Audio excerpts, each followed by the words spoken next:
LA County Sheriff's detectives are investigating a double murder tonight after two young men were shot and killed in Compton. New this morning, investigation now underway after two women were shot and killed in Compton. Two men are dead after being shot in Compton. Investigating a double fatal shooting this morning.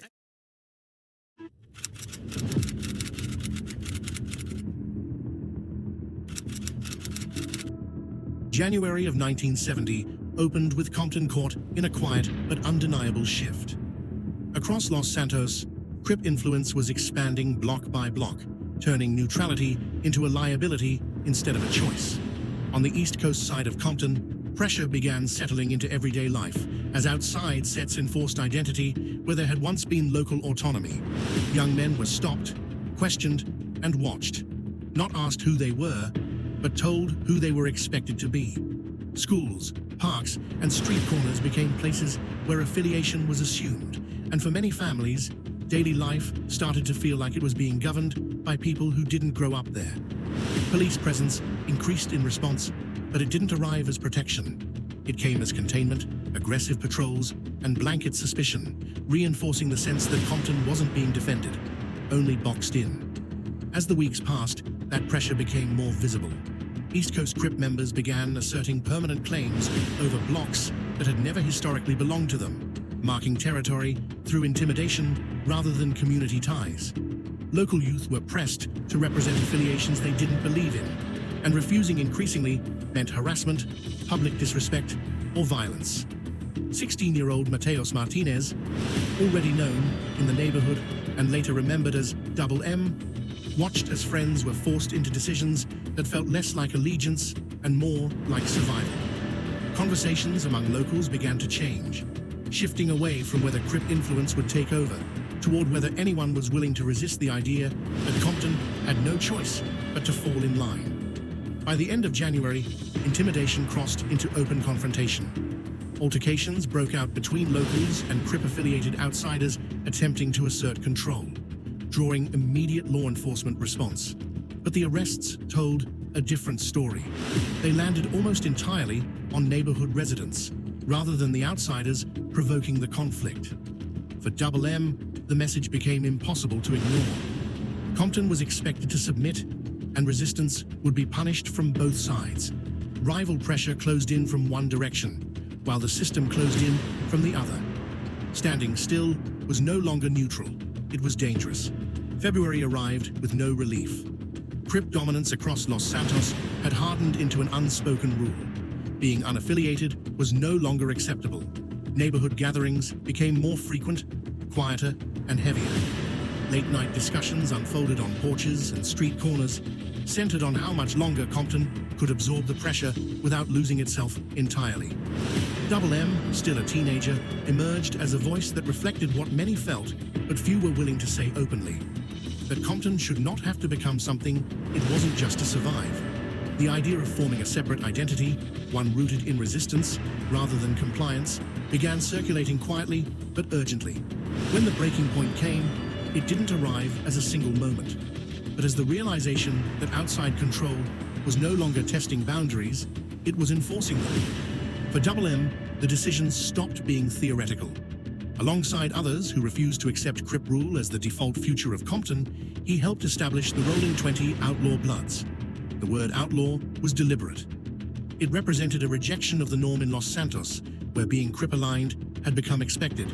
It meant choosing identity over submission. What began as resistance became a name, and with that name, Compton stepped into a history that would stretch far beyond anything they could have imagined.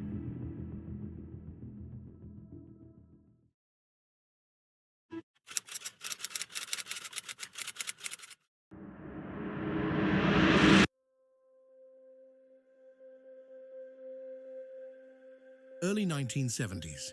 Survival, not expansion. In the years immediately following its creation, the Rolling 20s Outlaw Bloods existed in a defensive state, focused on holding their neighborhood rather than pushing outward.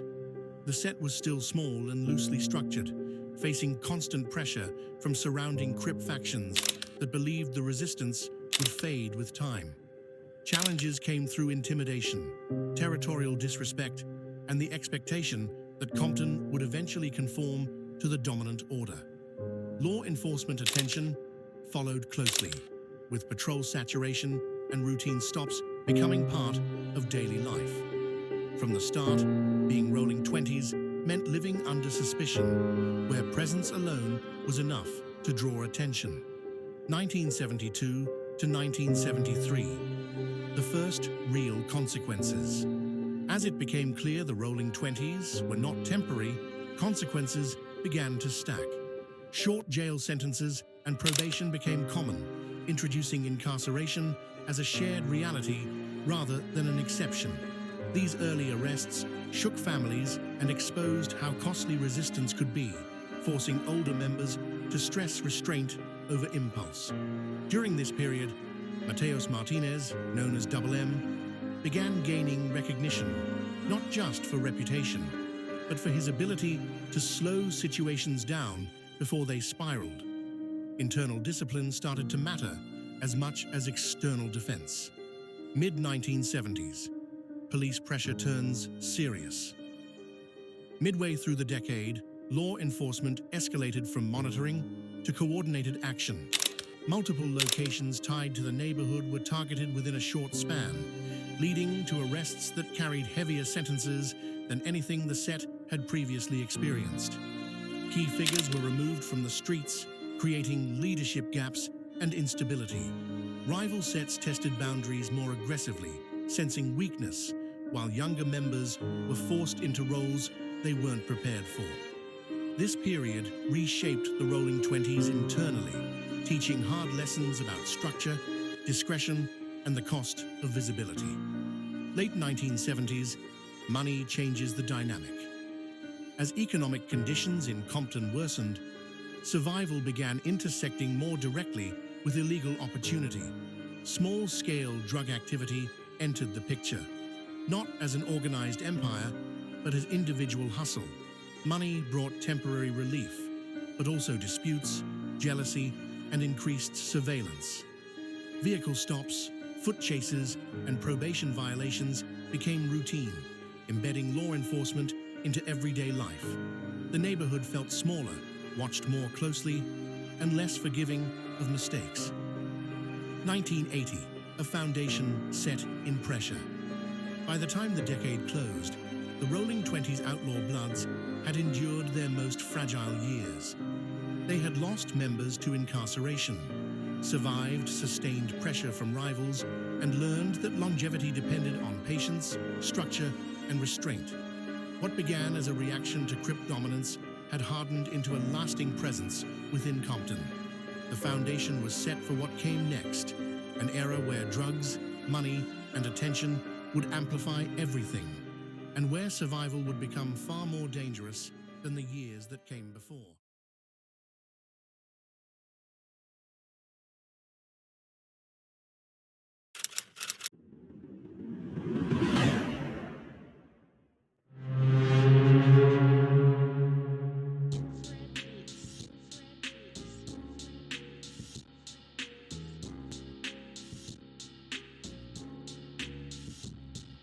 Early 1980s, a new era takes shape. The early 1980s marked a shift for the Rolling 20 outlaw bloods as the environment around Compton changed faster than the streets themselves. What began as a fight for identity entered an era shaped by money, attention, and increasing institutional pressure. Law enforcement across Los Santos expanded its focus on organized street groups, and the Rolling 20s were no longer viewed as a neighborhood issue, but as part of a wider pattern the city was attempting to control. During this period, Mateos Martinez, known as Double M, transitioned from surviving founder to established figure, his longevity carrying weight in a city where few lasted long enough to be remembered. Mid to late 1980s, cocaine reshapes everything. As cocaine flooded Los Santos, Compton was hit hard, and the Rolling 20s were pulled into a far more volatile reality.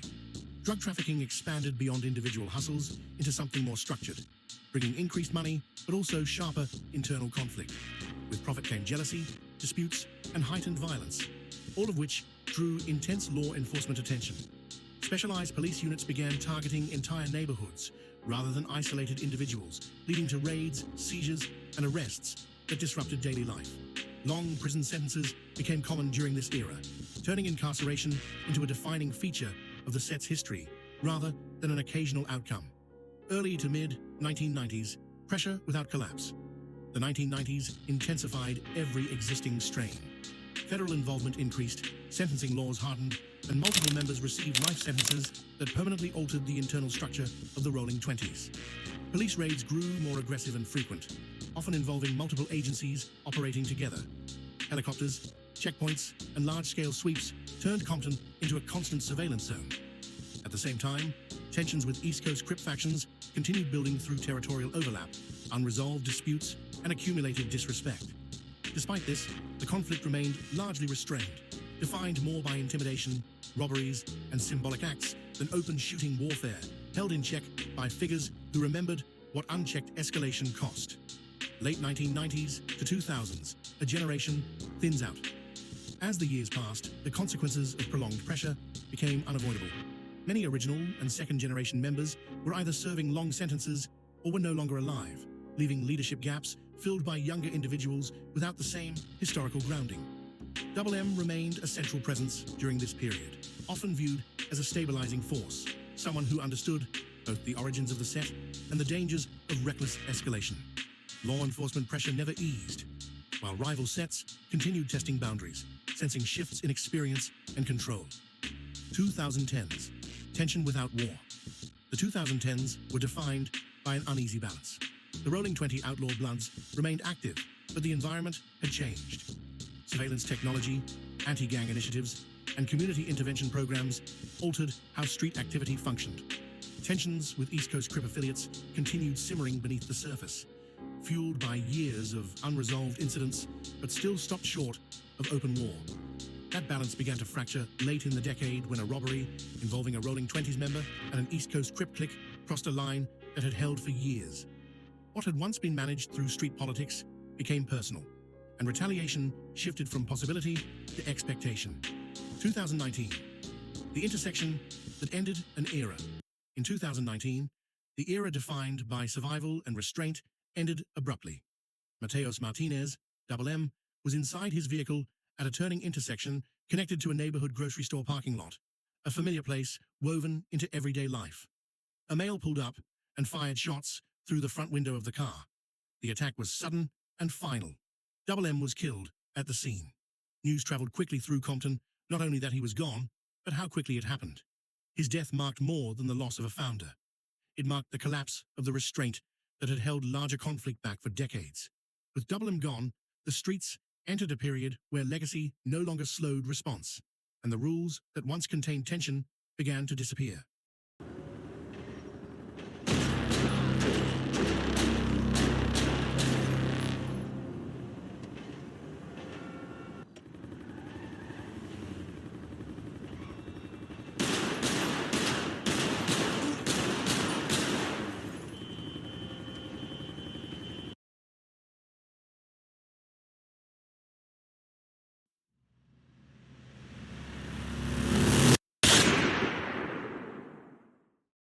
By the time Mateos Martinez, known as M, was gone, the conflict surrounding the East Side Rolling 20s outlaw bloods had already changed. What once existed as pressure, rivalry, and controlled tension had evolved into something more unstable. Leadership shifted, younger members began making decisions in an environment shaped by loss, and long-standing boundaries between gangs started to collapse. Retaliation became faster, more public, and harder to contain. As outside groups became involved and responses escalated, the situation moved beyond isolated incidents and into an active street war affecting multiple neighborhoods. What follows documents the real progression of that conflict as it unfolded in 2025. The footage ahead contains graphic violence and loss of life. Viewer discretion is advised. On December 15th, 2025, at approximately 6:46 p.m., violence erupted at a gas station located in territory associated with the six-pack East Coast Crips. 3 males affiliated with the Rolling 20 outlaw bloods drove through the location and opened fire. At least 4 individuals were struck by multiple 9mm rounds. Emergency services responded, and the area was shut down as investigators processed what was classified as a targeted gang-related shooting. This incident reignited an already volatile conflict and triggered immediate retaliation. Stop. Stop. Come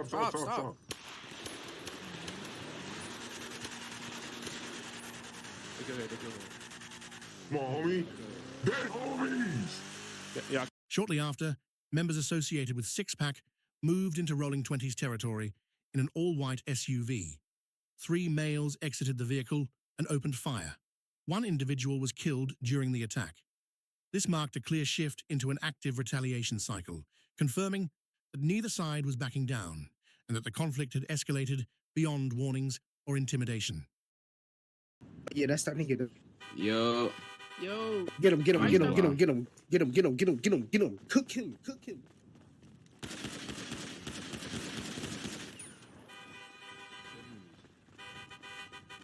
Come on, Josh. Dummy, get in the car. Y'all flipped him?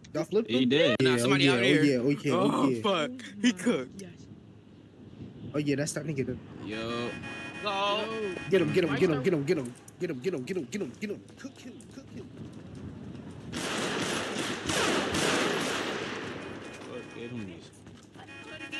Come here. Come on, Josh. Dummy, get in the car. In another incident, 4 Rolling 20s members were sitting inside a vehicle just outside their neighborhood. An all-black car pulled up and 4 males exited, immediately opening fire. The Rolling 20s members exited their vehicle and returned fire. During the exchange, 1 individual attempted to flee by vehicle and was struck 4 times, sustaining critical injuries and narrowly surviving. The location and timing of the incident highlighted how close the violence had moved to residential areas. Did they hop out? We're good. He popped door. He popped door.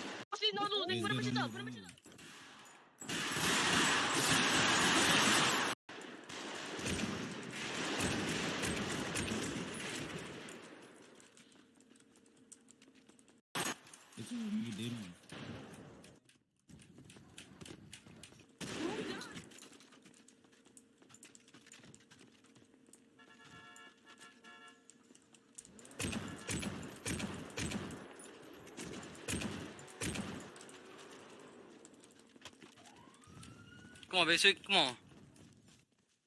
Pop that nigga.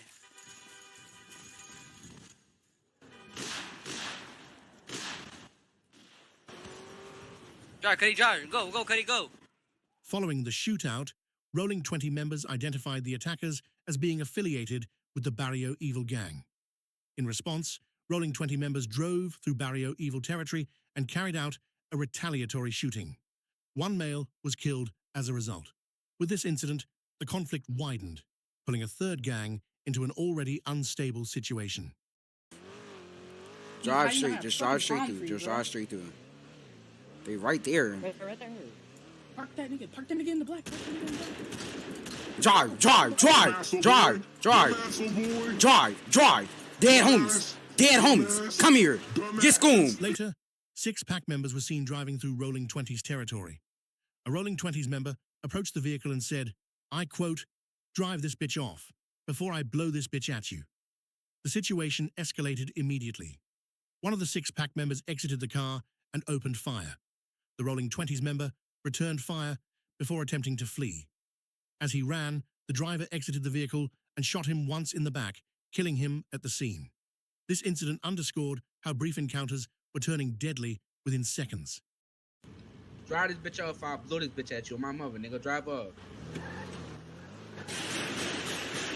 Oh, shit. Popped him. In another killing, 6 pack members located a low-ranking Rolling 20s member outside of his neighborhood. They exited their vehicle and opened fire immediately, killing him on the spot. Law enforcement later described the killing as targeted, consistent with an ongoing pattern of retaliation focused on accessibility rather than rank. Right there. No. You bail out. Flip him. Don't push him. Get a low. Come on. Go. Push straight. Go straight. Hey, you bail out. Flip him. Don't push him.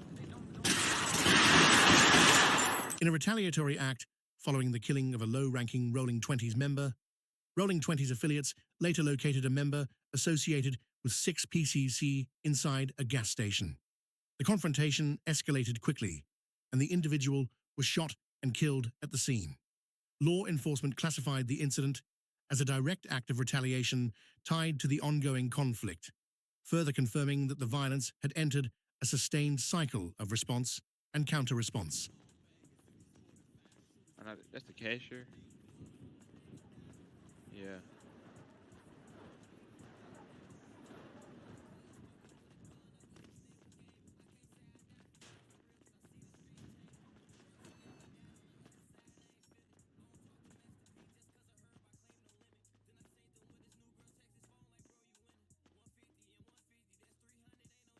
Hey, brother.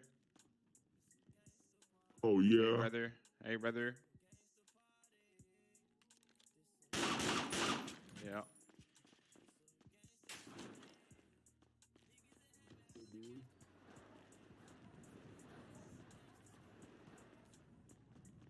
In another incident tied to the ongoing conflict, members associated with Six-Pack were involved in a failed robbery attempt.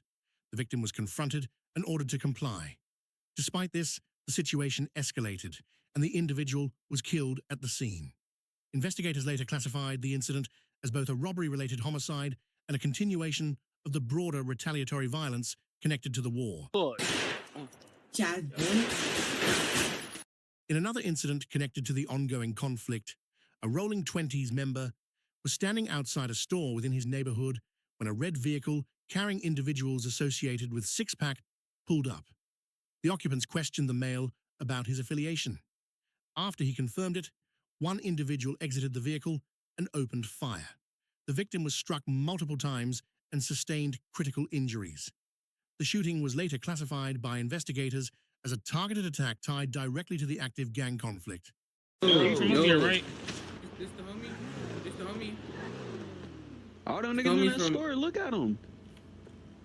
Where you niggas from, gang?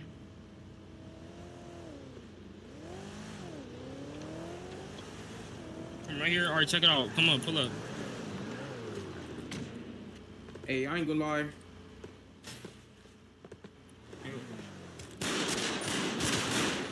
Get in, back in the way. We just smoked. The violence continued as Rolling 20s members carried out another drive-by shooting, this time targeting individuals associated with the dead-end Compton Crips. One male was killed. With this incident, the conflict expanded beyond its original boundaries, further destabilizing the area and increasing the likelihood of continued retaliation. It's not worth it. Let me do it. Let me do it. No. Hit these niggas. Tag him. Tag him. We're all gonna die. Tag him with the black.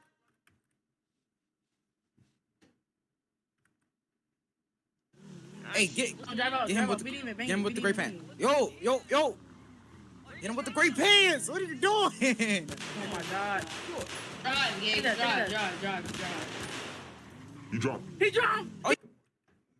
What has been shown is not a single incident or an isolated outbreak of violence. It is the result of a conflict that developed over time, shaped by leadership loss, retaliation, and decisions that carried permanent consequences. The events documented here represent only a portion of what has occurred, and they do not fully capture the impact on families, residents, or the neighborhoods affected. As of 2025, this conflict remains unresolved. Arrests and losses continue, and the cycle has yet to break. This story is still unfolding. Thank you for watching.